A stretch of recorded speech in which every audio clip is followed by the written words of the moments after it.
Hello साथियों, नमस्कार। बहुत बहुत स्वागत है एक बार आपका फिर से आपके अपने YouTube channel study with LK पे। दोस्तों, आज हम बात करेंगे जूनियर भर्ती 2021 की, जो आपका 17 अक्टूबर 2021 को पेपर होने वाला है।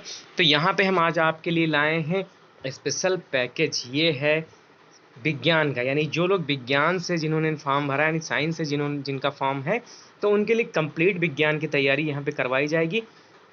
यहाँ पे आपका ये पहला चैप्टर है दैनिक जीवन में विज्ञान एवं प्रौद्योगिकी, जो आपका सिलेबस के हिसाब से है। यहाँ पे हर एक टॉपिक कवर किया गया, आप देख सकते हैं यहाँ पे पूरा का पूरा टॉपिक है। तो दोस्तों, अगर आप हमसे ये फ्री पीडीएफ चाहते हैं तो प्लीज़ पूरा वीडियो को देखिए। अगर चैनल पे पहली बार विजिट कर रहे हैं तो चैनल को सब्सक्राइब कर लीजिए और बेल आइकन का प्रेस कर लीजिए। यहाँ पे आपको बहुत ही अच्छी तरीके से थ्योरी फॉर्म में समझाया गया है। जब आप थ्योरी पढ़ लेंगे तो क्या होगा कि आपका जो आपके जो क्वेश्चन होंगे उनको करने में बहुत आपको आसानी होगी।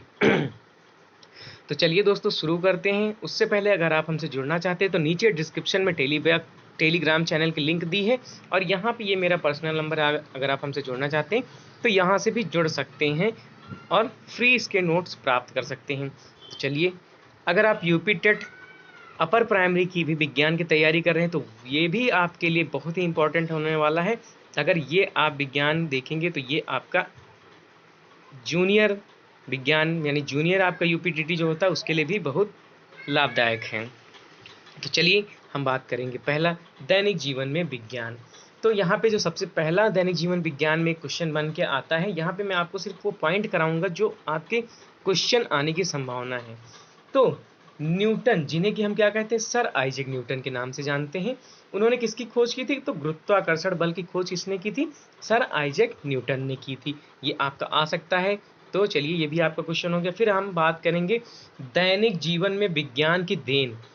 जो मोस्ट इम्पॉर्टेंट आपके टॉपिक है, मैं वही लेके चल रहा हूँ और वो आपको पॉइंट यानी वन लाइन में समझा रहा हूँ, जो कि बहुत अच्छा है। तो दैनिक जीवन में विज्ञान की देन की बात करेंगे तो विज्ञान ने मनोरंजन के क्षेत्र में, संचार के क्षेत्र में, चिकित्सा के क्षेत्र में, शिक्षा के क्षेत्र में, किसी के क्षेत्र में अभूतपूर्व योगदान दिया है। अब मनोरंजन के क्षेत्र में आपका TV, mobile, tape recorder, radio, ये सब क्या है आपका मनोरंजन के क्षेत्र में। संचार के क्षेत्र में बात करेंगे तो आपका मोबाइल, इंटरनेट, उपग्रह, आजकल बहुत सारे शैक्षिक उपग्रह, और आपका जो मौसम विज्ञान है वो सब किसके माध्यम से जानकारी होती है?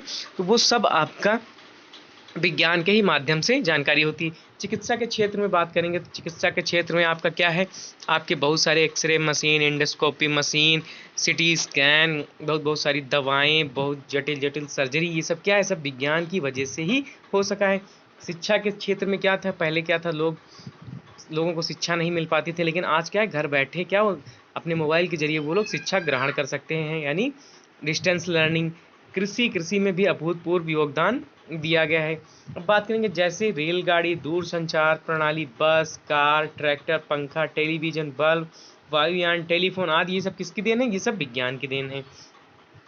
यहाँ पे फिर एक और आपका इंपॉर्टेंट टॉपिक आता है कि परंपरागत एवं वर्तमान परिप्रेक्ष्य में विभिन्न क्षेत्रों में विज्ञान की क्या भूमिका है। तो सबसे पहले हम बात करेंगे भोजन। तो क्षेत्र कौन सा? भोजन। और परंपरागत क्षेत्र यानी जो आप पहले प्रयोग करते थे लेकिन अब क्या है, वर्तमान में विज्ञान की क्या देन है, तो ये सब यहाँ पे आपसे बात करेंगे। तो भोजन के बारे में जो बात की गई उसमें क्या क्या, मिट्टी का चूल्हा है आपका। फिर मिट्टी के पारंपरिक बर्तन, धातुओं से निर्मित बर्तन, ये क्या होता था, ये आप पहले यूज करते थे, लेकिन अब क्या है, अब गैस चूल्हा, विद्युत oven, solar cooker, stainless steel के बर्तन, नॉन स्टिक बर्तन, इंडक्शन चूल्हा आदि की ये सब आप उपयोग करते हैं। तो इससे भी आपके क्वेश्चन पूछे जा सकते हैं। दोस्तों, बोर मत होइए। आप ज़्यादा से ज़्यादा 20 मिनट में क्या होगा, ये आपका चैप्टर खत्म हो, यानी हर चैप्टर हम आपको 20 मिनट में तैयार करने की कोशिश करेंगे। जो कि आपके बड़े लोग, बड़े चैनल क्या कराते हैं, आपको 45 मिनट एक टॉपिक में ही ले जाते हैं। तो वो ना आप ये देखिए, यहाँ पे आपको बिल्कुल सटीक और अच्छी जानकारी मिल रही है। दोस्तों, वीडियो अच्छा लगे तो लाइक, शेयर, कमेंट करना ना भूलें बिल्कुल।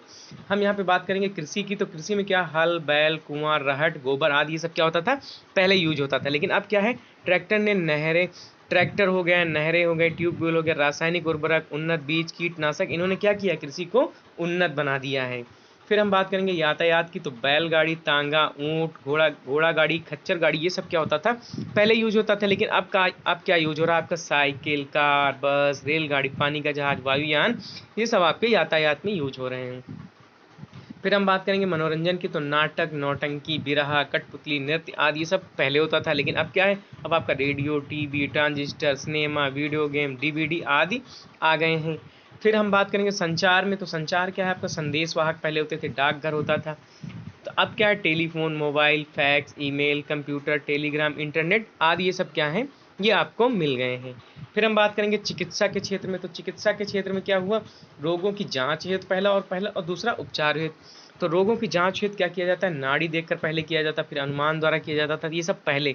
लेकिन अब क्या है, मलमूत्र तथा खून का परीक्षण, X ray, ultrasound, CT scan, endoscopy आदि के जरिए क्या होता है, रोगों की जांच की जाती है। पहले क्या होता था, जड़ी बूटी, झाड़ फूंक आदि के द्वारा उपचार होता था, लेकिन अब क्या होता है, एंटीबायोटिक, एनाल्जेसिक, एंटीसेप्टिक दवाओं का और शल्य चिकित्सा द्वारा क्या होता है, इलाज किया जाता है। अब हम बात करें नंबर 7 शिक्षा पे, तो गुरुकुल प्रणाली पहले थी, विद्यालयों में शिक्षक द्वारा पारंपरिक ढंग से अध्ययन होता था, अध्यापन होता था, लेकिन अब क्या है, ओवरहेड प्रोजेक्टर आ गए, कंप्यूटर आ गया, इंटरनेट आ गया, दूरस्थ क्षेत्र के विद्यार्थियों के लिए एजुसेट उपग्रह लॉन्च किया गया। इसके जरिए क्या होता है कि दूर बैठे भी, तराई क्षेत्र में बैठे भी लोग क्या कर रहे हैं, आजकल शिक्षा ग्रहण कर रहे हैं। फिर हम बात करेंगे अंतरिक्ष की, तो साधारण दूरबीन या वेधशालाएं पहले होते थे, लेकिन अब क्या है, चंद्रयान 1, चंद्रयान 2, रडार, मंगलयान आदि के द्वारा क्या हो गया, लोग विभिन्न विभिन्न ग्रहों पे पहुंच गए हैं। फिर हम बात करेंगे रक्षा के क्षेत्र में, तो भाला, तलवार, तीर धनुष, गदा आदि ये क्या होते थे, इससे लोग अपनी रक्षा करते थे। लेकिन अब क्या है, बंदूक, पिस्तौल, तोप, टैंकर, मिसाइल, परमाणु बम आदि ये सब क्या है, इनके द्वारा लोग रक्षा करते हैं। अब हम बात करेंगे यहाँ पे एक विज्ञान ने बहुत सी चीज़ें तो दी हमको, लेकिन उनका क्या हुआ, उनके दुरुपयोग से समस्याएं भी उत्पन्न हुई। तो देखो, पहला क्या है कि पेट्रोल डीजल चलित वाहनों की वृद्धि से पर्यावरण असंतुलित हो गया और प्रदूषित हो रहा है। CO2 की वृद्धि हो रही है, कार्बन डाइऑक्साइड की वृद्धि हो रही है, जिससे क्या हो रहा है, प्रदूषण फैल रहा है। पेट्रोल डीजल वाहनों की वृद्धि से क्या हो रहा है, बहुत सारा धुआं हो रहा है, लोगों को सांस लेने में बहुत कठिनाई हो रही है।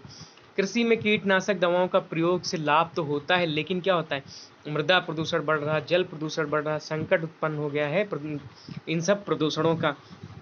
किसान के मित्र केचुए और सांप की संख्या क्या हो रही, घट रही। कीटनाशक से वृद्धि तो जरूर हो रही, लेकिन एक एक तरीके से क्या हो रहा है, नुकसान भी हो रहा है।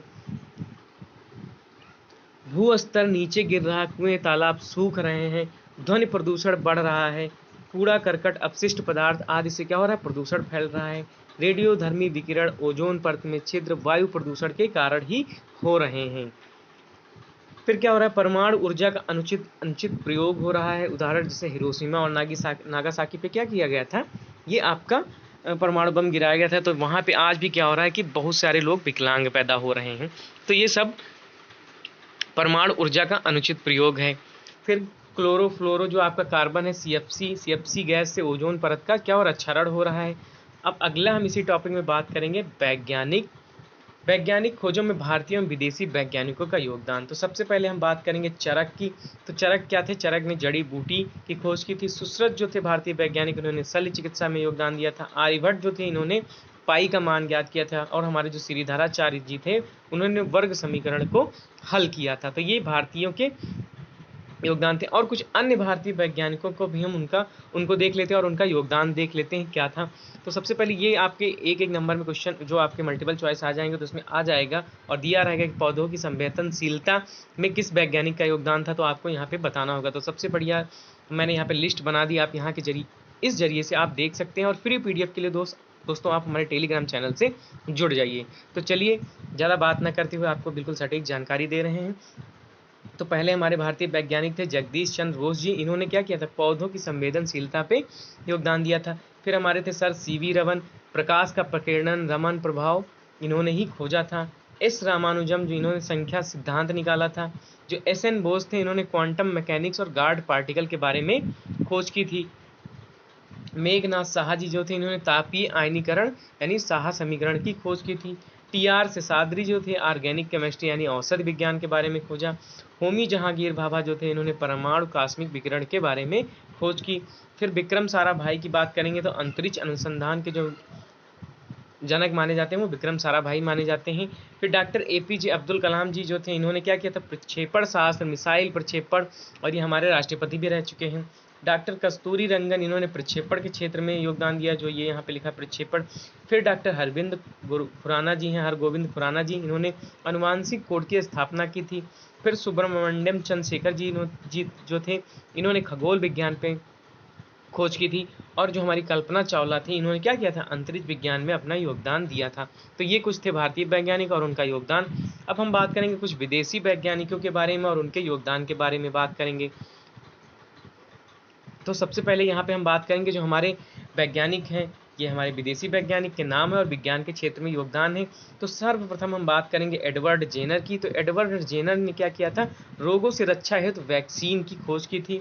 अलेक्जेंडर ने फ्लेमिंग, पेनिसिलिन आदि की खोज की थी। देखो आजकल दोस्त जो कोरोना वैक्सीन लग रही है, अगर एडवर्ड जेनर ने खोज ना की होती तो क्या आज वैक्सीन लग पाती? पोलियो की वैक्सीन, हर चीज़ की वैक्सीन की लगने लगी हैं। मैडम क्यूरी की बात करेंगे तो मैडम क्यूरी ने क्या किया था, रेडियम और पोलोनियम पे खोज की थी। गैलीलियो गैलीली ने दूरबीन की खोज की थी। थॉमस एल्वा एडिसन ने ग्रामोफोन और विद्युत बल्ब की खोज किसने की थी, थॉमस एल्वा एडिसन। गुलियल्मो मार्कोनी, इन्होंने रेडियो की खोज की थी। अलेक्जेंडर ग्राहम बेल ने टेलीफोन की खोज की थी। सर आइजैक न्यूटन थे, इन्होंने गुरुत्वाकर्षण एवं गति का सिद्धांत दिया था। चार्ल्स बेबेज की बात करेंगे तो कंप्यूटर के पिता कौन कहे जाते हैं, चार्ल्स बेबेज कहे जाते हैं। माइकल फैराडे, इन्होंने डायनमो की खोज की थी। विलियम रोंटजेन जो थे, इन्होंने एक्सरे की खोज की थी। और हम बात करेंगे जॉन लेगी बियर्ड की। तो जॉन लेगी बियर्ड जो थे, इन्होंने हमारे टेलीविजन की खोज की थी। अब हम बात करेंगे अल्बर्ट आइंस्टीन की। तो अल्बर्ट आइंस्टीन ने फोटो इलेक्ट्रिक प्रभाव का खोज किया था। अब हम कुछ बात करेंगे भारतीय एवं विदेशी वैज्ञानिक जिन्हें नोबेल पुरस्कार मिला था। तो जो नोबेल पुरस्कार पाने वाले भारतीय वैज्ञानिक और विदेशी वैज्ञानिक कौन थे, सर सीवी रमन, जिन्होंने, इनको भी क्या मिला, नोबेल पुरस्कार मिला। हरगोविंद खुराना, इनको भी मिला। सुब्रमण्यम चंद्रशेखर जी को भी नोबेल पुरस्कार मिला। अल्बर्ट आइंस्टीन को, मैडम क्यूरी को, अलेक्जेंडर फ्लेमिंग को, ये कुछ मोस्ट इंपॉर्टेंट व्यक्ति थे, वैज्ञानिक थे, जिनको क्या मिला, नोबेल पुरस्कार मिला। दोस्तों अगर आप हमसे कांटेक्ट करना चाहते हैं तो यूट्यूब पे हमारा channel study with LK subscribe कर लीजिए। और अगर आप टेलीग्राम पे भी स्टडी विद एलके नाम के डालेंगे तो चैनल हमारा मिल जाएगा। अगर आप हमसे पर्सनली व्हाट्सएप पे कांटेक्ट करना चाहते हैं तो ये मेरा नंबर है, आप यहाँ से जुड़ सकते हैं। अब हम बात करेंगे ISRO, Indian space research organisation की बात। तो भारतीय अंतरिक्ष अनुसंधान संस्थान इसका नाम है हिंदी में, और इंग्लिश में नाम है इंडियन स्पेस रिसर्च ऑर्गेनाइजेशन, यानी कि इसरो शॉर्ट फॉर्म है। स्थापना इसकी 15 अगस्त 1971 को हुई थी और इसका मुख्यालय जो है, ये मुख्यालय इसका बेंगलुरु में है। कृत्रिम उपग्रह डिजाइन करके प्रक्षेपण किया जाता है। यहाँ पे जो इसका मेन काम है, क्या किया जाता है, कृत्रिम उपग्रह डिजाइन करके प्रक्षेपण किया जाता है। उद्देश्य क्या है, दूरसंचार, शिक्षा, मौसम, आपदा, नौवहन आदि क्षेत्र में क्या है, इसका योगदान रहता है। तो ये भारत का इंडियन स्पेस रिसर्च ऑर्गेनाइजेशन क्या अंतरिक्ष अनुसंधान संस्थान है। दोस्तों हमारी जानकारी अगर आपको अच्छी लग रही है तो प्लीज़ हमारी जानकारी को शेयर कीजिए, हमारे वीडियो को शेयर कर दिए, ज़्यादा से ज़्यादा शेयर कीजिए। दोस्तों अगर आप एक लाइक और कमेंट कर देंगे तो हमें बहुत अच्छा लगेगा, क्योंकि बहुत मेहनत से मैं वीडियो बनाता हूँ, आप लोगों के लिए नोट्स तैयार रहा हूँ। और एक बात, सफलता की मैं बिल्कुल गारंटी ले सकता हूँ। जूनियर सहायक अध्यापक भर्ती की विज्ञान पार्ट की मैं बिल्कुल गारंटी ले सकता हूं, अगर आप हमारे नोट्स से पढ़ेंगे। तो चलिए दोस्तों, मिलते हैं नेक्स्ट वीडियो में नई जानकारी के साथ। तब तक के लिए जय हिंद, जय भारत।